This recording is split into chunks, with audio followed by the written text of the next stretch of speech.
네, 제51대 대한변협협회장 선거 특별대담. 오늘은 변호사를 위한 대한변협을 표방하며 출마한 황용환 변호사 모시고 얘기 나눠보겠습니다. 변호사님 반갑습니다. 먼저 간략한 자기소개랑 인사 말씀 좀 부탁드리겠습니다. 회원 여러분, 밝아오는 새해 복 많이 받으십시오. 변호사의 어려움을 가장 잘 아는 순수 변호사 기호 3번 황용환입니다. 24년 동안 저는 오로지 변호사의 길만을 걸어왔습니다. 작금의 현실이 매우 안타깝고 무엇보다도 이러한 현실에서 이제 막 첫 발을 내디디는 후배 변호사님들을 보면 선배로서 너무나 가슴이 아픕니다. 이제 대한변호사협회가 제대로 변호사들의 목소리를 대변하고 변호사들의 요구를 적극적으로 실현하는 그야말로 변호사를 위한 변협이 되도록 만들겠습니다. 네. 3만여 변호사들의 수장이 될 제51대 대한변협협회장 선거에 출사표를 던지셨는데 변호사들을 위한 변협을 만드시겠다고 했는데 출마 의변을 조금 더 밝혀주신다면 어떤 게 있을까요? 저는 실제로 행동해 왔습니다. 2016년 행정사들이 행정사법을 개정하여 변호사의 직역 침탈을 시도했을 때 행정사법 개정처지 비상위원회 위원장으로서 실제 해당 법안을 갖다가 폐기시켰습니다. 그럴 때 우리 변호사들은 최초로 광화문 사거리에서 집단 시위를 했습니다. 그리고 또한 바름이 어린이집을 신설하여 변호사들을 위해서 실질적 도움을 될 수 있도록 행동하였습니다. 이번 변협회장 선거의 화두, 시대정신 같은 게 있다면 어떤 걸까요? 변론권의 보장, 그리고 변호사의 수월한 편이 많습니다만 저는 변호사 직역의 탈환, 그리고 삶의 질의 보장이라고 보고 있습니다. 우선 변론권의 침해에 관해서 일단 말씀을 드리겠습니다. 지금 변호사들이 사무실이 변호사와 클라이언트 간에 비밀 유지권이 제대로 지금 보장되어진지 의구심이 있습니다. 비밀 유지권이 법으로 지금 보장되어야 할 걸로 봅니다. 그리고 변호사 사무실이 그러한 점에서 지금 압수수색을 당하는 경우가 있습니다. 그리고 법정에서 또는 수사기관에서 가끔씩 부당한 대우를 받는다는 기사가 지금 나고 있습니다. 그리고 지금 변호사의 삶이 상당히 지금 우리 힘든 상황입니다.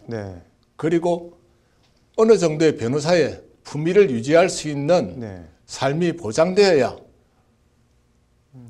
국민의 기본적 인권 옹호와 사회 정의의 실현이라는 변호사법 제1조도 변호사들이 실천할 수 있다고 봅니다. 지금 여러 가지로 어려운 것 같은데 업계가 지금 말씀하신 것들을 실현을 하기 위해서는 어떤 게 필요한가요? 관련한 핵심 공약이 있다면 어떤 게 있을까요? 제 자신에 대한 생각입니다.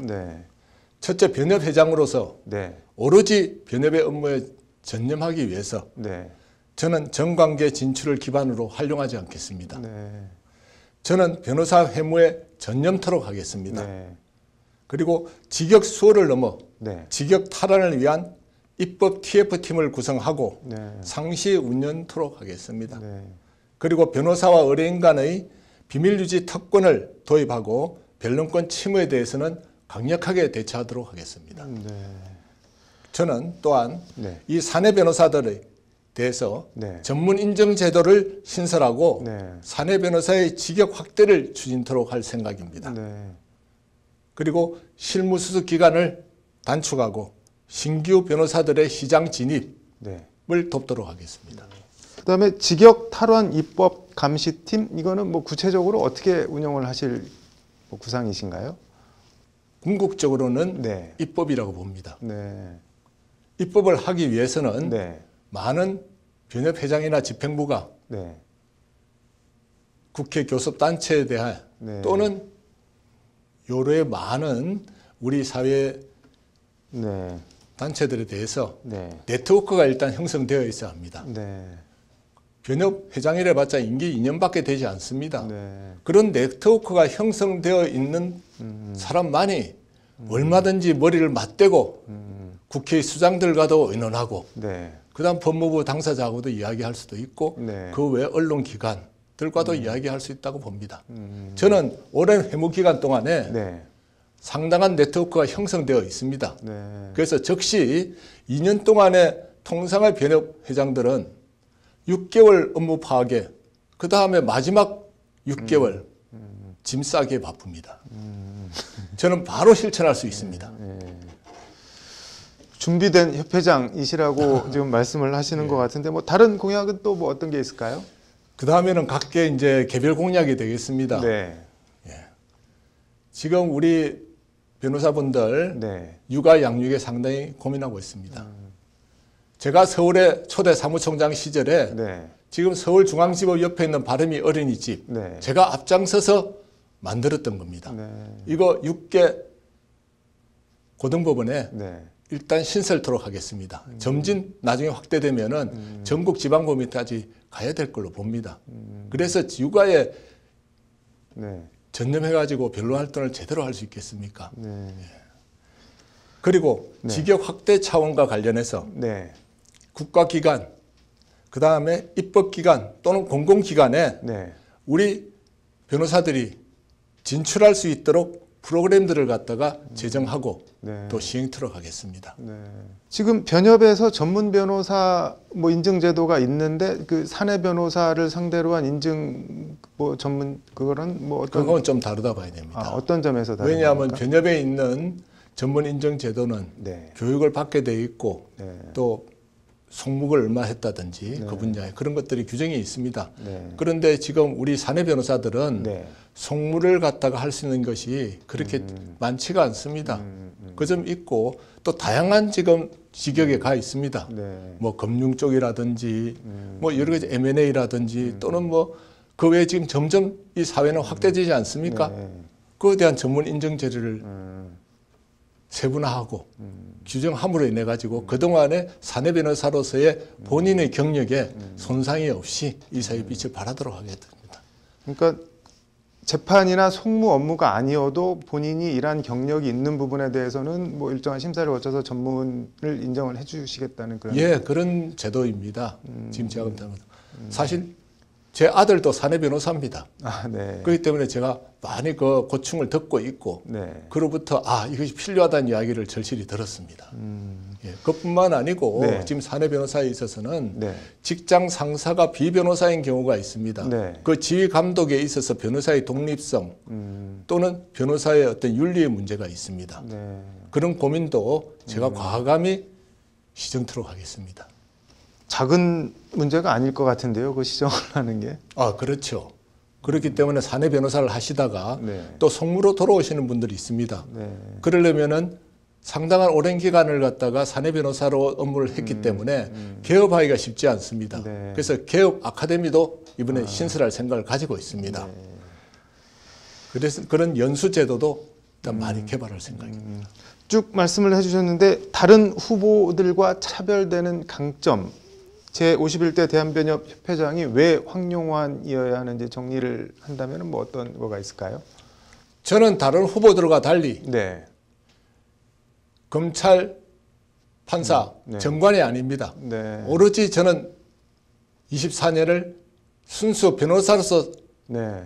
생활을 해왔습니다. 네. 그리고 20년 회무하면서 누구보다도 회무에 대해서 제가 잘 파악하고 있습니다. 네. 그 애환도 알고 네. 어떻게 해야 될지도 알고 있습니다. 네. 저는 좌고우면하지 않겠습니다. 네. 저의 모든 것을 바쳐서 네. 회무에 내 마지막 봉사로 생각하고 네. 우리 변호사를 위해서 네. 일하겠습니다. 네.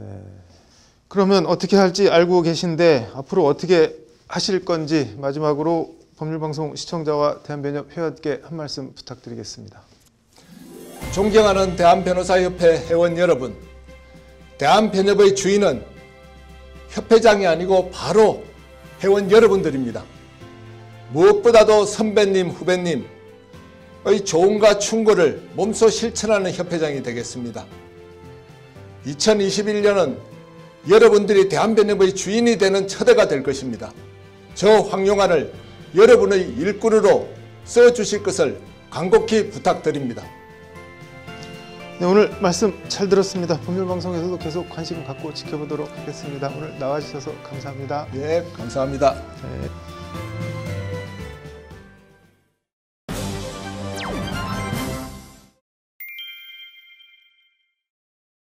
네, 지난 17일 광주지법에선 코로나 자가격리를 위반한 50대 식당 종업원에 대해 징역 4개월의 집행유예 1년이 선고됐습니다. 이 여성은 일하던 식당에 확진자가 다녀가 자가격리 대상이 됐는데 다른 식당 일자리를 알아보기 위해 주거지를 벗어났다가 감염병 예방법 위반으로 기소됐습니다. 이에 이 여성은 수백만 원씩 하는 벌금을 낼 형편이 안 된다며 재판부에 차라리 징역형을 내려달라고 호소했고 재판부가 호소를 들어준 건데요. 코로나 사회의 씁쓸한 한 단면이기도 한데 이처럼 누군가에게는 벌금 몇십, 몇백만 원이 큰 부담일 수 있지만 다른 누군가에겐 정말 아무것도 아닐 수도 있습니다. 이 때문에 같은 죄라도 경제력에 따라 벌금을 차등 부과해야 한다는 주장이 법조계 안팎에서 끊임없이 제기되어 왔는데요.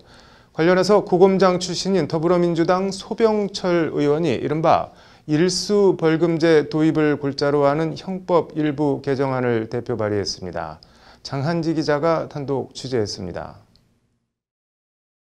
더불어민주당 소병철 의원이 지난 17일 대표 발의한 형법 일부 개정안입니다.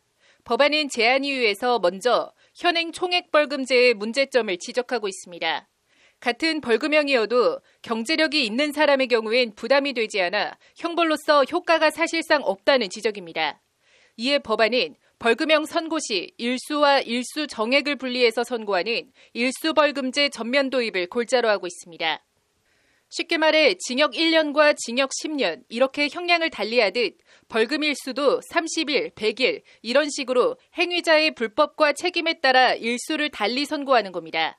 그리고 일수 정액은 피고인의 경제력을 고려해 같은 일수라도 각각 달리 선고하게 됩니다. 요약하면 같은 죄를 저질러도 경제력에 따라 벌금을 차등 부과해 실질적인 형벌이 될 수 있도록 하겠다는 취지입니다.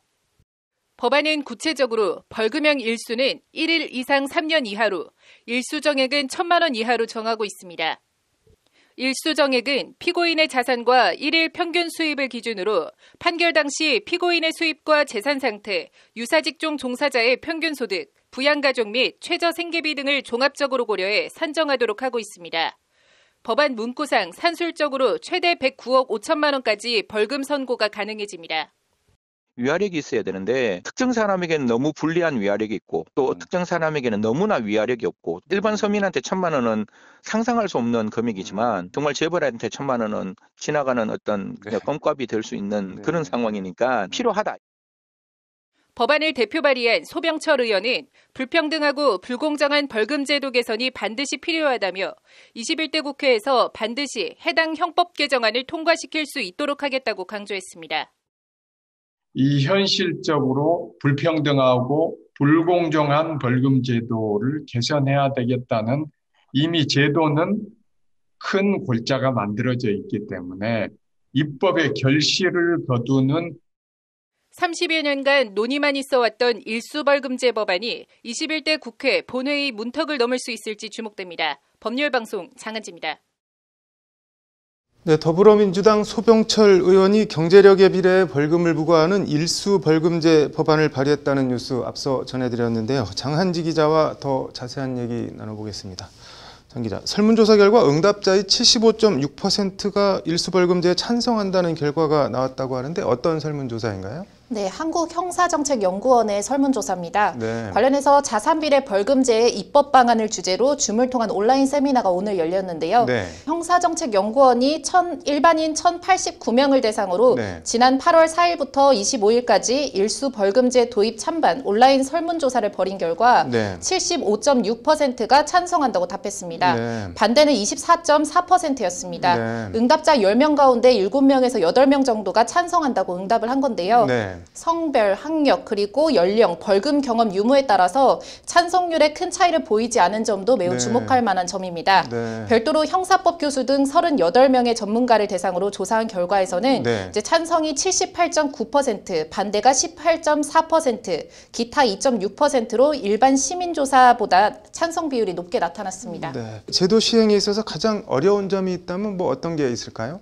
네, 1차 관건은 네. 피고인의 재산 상태를 어떻게 정확히 확인할 것인가 하는 점입니다. 네. 사회를 본 형사정책연구원 안성훈 연구위원은 네. 여러 세금이나 건강보험료, 납입자료 등 재산과 소득 파악 확인 시스템이 이미 자리를 잡았다면서 네. 시기상조로는 더 이상 유효하지 않다고 강조했습니다. 법제 측면에서는 이제 예를 들면은 형법상 위기에 의한 공무집행 방해죄는 네. 5년 이하의 징역 또는 1,000만 원 이하의 벌금에 처한다고 이제 규정이 되어 있는데 네. 이것을 이제 일수 벌금제가 도입이 되면 네. 이것을 5년 이하의 징역 또는 벌금에 처한다 내지는 네. 일수 벌금에 처한다 이런 식으로 관련 형법 조항을 전부 수정해야 하는 작업이 이루어져야 합니다. 네. 그래서 만만치 않은 작업들이 이루어질 것으로 예상됩니다. 네, 뭐 만만치 않다고 하더라도 일수벌금제가 사법 정의와 형평성에 더 부합한 제도라면은 적극 검토해야 될 것 같네요. 오늘 잘 들었습니다.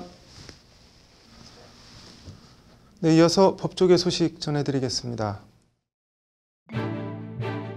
윤석열 검찰총장 정직 2개월 처분 집행정지 신청 재판이 서울행정법원 행정12부 홍순욱 부장판사 심리로 열렸습니다.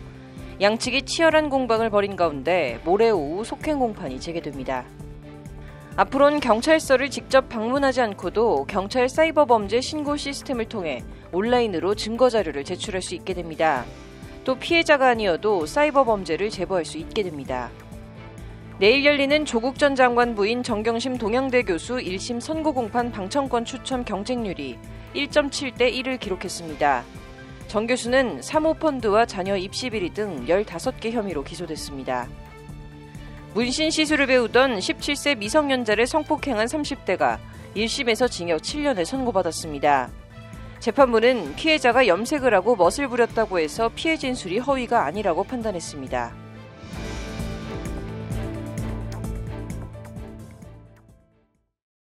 12월 22일 법률방송 로투데이 마치겠습니다. 시청해 주셔서 감사합니다.